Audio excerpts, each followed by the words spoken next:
And since those who witnessed the tsunami are no longer able to tell their tale, we speak with a loved one who brings his family member's experience back to life with the help of words a survivor spoke about his memories before he died. But first, I spoke with an expert who explains the history behind the infamous wave. That wave was so massive, and I'm here in downtown Anchorage to give you a perspective on its height. This building behind me is the ConocoPhillips building. It stands at 296 feet and is the tallest building in Anchorage. The tsunami in Lituya Bay reached 1,720 feet. That's almost 6 ConocoPhillips buildings. But let's take a look at Alaska's geology and natural hazards that could create a dangerous situation in Alaska. And what's the answer to the question, can scientists predict earthquakes? Rupert says exact earthquake prediction may be available in the future, but the physics is very complicated. Right now, though, we have an earthquake early warning system on some parts of the United States West Coast. It's the closest thing we have to prediction. It's only a few years old, and it's called Shake Alert. Depending on where you are when the earth starts shaking, you may get a few seconds warning before the shaking hits you. Robert DeGroot, who is a California scientist and has a hand in the project, came to Alaska to work with some kids with the Alaska Native Science and Engineering program. We need really smart people like you to go out there and to discover new things. Inspiring the next generation of scientists. Some of you may be involved someday in the building of Alaska's earthquake early warning system. Or you may be involved in something else. This California scientist is taking the lead in expanding the Shake Alert system. In fact, it was March 27th, 1964, when now 70-year-old Dan Kendall witnessed the Valdez tsunami that succeeded the 9.2 Great Alaska earthquake. My perspective and experience is told from the standpoint of a 12-year-old. And so this is a boy that this is the biggest adventure that could ever come a young boy's way. Kendall and his family had lived in Valdez for about 8 years. We left Valdez the next day at noon after the earthquake and tidal waves. It's obvious the town wasn't habitable after the earthquake. That evening, Kendall went to the dock to greet a ship with 2 boys he knew from school. After a while, they said, well, let's play hide and go seek. And we did that for a little while, and I realized it wasn't hide and go seek, it was ditch Danny. As it was near dinner time, he decided to head home, the boys staying behind. It was the last time he would ever see them.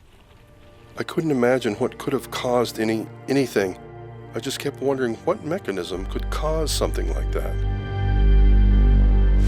Even with the force of the world's largest recorded tsunami, Howard navigated the boat through the water that was sloshing on all sides of the bay. Once he had established that he was safe, he was trying to look for those other boats in the bay, and he had to run around all those backwash spouts that were slapping up 20, 30 feet or something in the air. And then, there, of course, there started to be a line of trees and logs that were beginning to form up like a big raft, and they were kind of forcing him out of the bay. It was later learned that one of the other boats, the Sunmore, was swamped near the bay's entrance. It went down with Orville and Mickey Wagner on board. They were never found.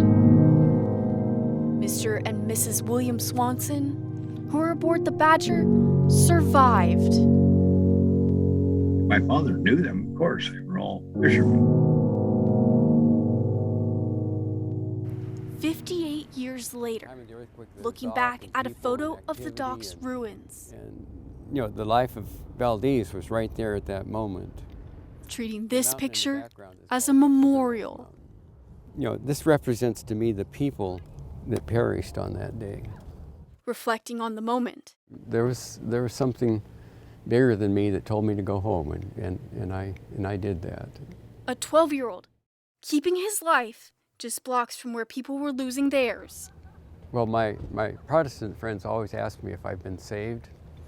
And I say, well, I was saved on March 27th, 1964 at 5:36 p.m. I mean, it's a clear event in my life that just changed dramatically.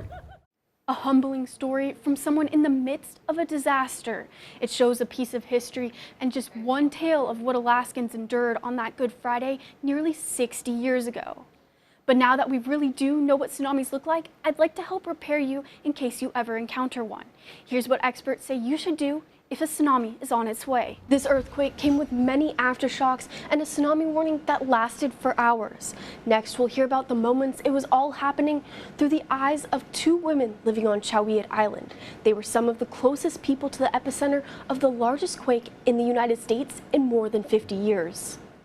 It was a bolt and run kind of instance. Remembering a tense time. Brianna Bodie and Katie Stoner look back on 2021's big quake. They were the only people on a remote island and living in a small cabin. When the wind blows really hard, they do shake a little bit. Stoner stirred from her sleep, wondering if she was feeling a quake. I was saying no, thinking I did kind of shift the cabin a bit when I got up and stood. It's probably just me. And it got quite a bit worse, quite a bit faster. As things were falling from the shelves, they ran outside. I ended up on the trail in my socks. I didn't even put shoes on.